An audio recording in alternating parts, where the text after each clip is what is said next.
gakondo nyarwanda twahawe n'Imana, tuyihabwa ku buntu tutaguze tutanaguranye, kuko tuguranye yaduhenda. Usibye no kuduhenda nta nubwo yaduhendahenda. Bityo mwese abanyarwanda, abari imbere mu gihugu n'abari mu mahanga, banyarwandakazi, abakuze n'abakiri bato, murusheho kwegeranya ibishoboka byose, imbaraga zose, ubwenge bwose, ubushobozi bwose, dusigasire gakondo kanani y'abanyarwanda twahawe n'Uwiteka ku buntu tutaguze tutanaguranye. Bityo rero twite ku binyamafufu, ibinyabishogwe byose.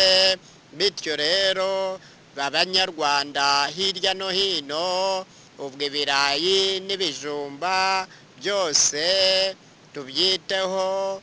Bityo rero ibitoki, amateke, ibikoro twabihawe n'Uwiteka, ibyo byose ntimuzabitererane cyangwa ngo mubireke ngo nuko hadutse inzaduka z'ibiturutse iyo, rwose bitangira kubora bikiri bito, kandi iby'Imana yaduhaye ntibyaboraga.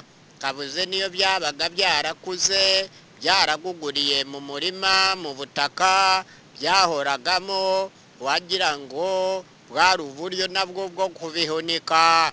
Iyo umuntu yabaga atarabisarura byatinze mu murima ntacyo byabaga, naho iby'ubu bigendana n'itariki. Niyo mpamvu tutabishyira amakenga, bishobora kuzatuma abanyarwanda bacu n'abanyafurika bacu n'abaturiye isi batakiramba, no kuramba batabyiteze. Bizagabanya imyaka yo kubaho, uburambe bwa muntu bugabanyuke, kuko byose byabaye tubura. Bityo rero gakondo kanani y'abanyarwanda mu mirire, mu minywere, ubwo ni ibiribwa n'ibyo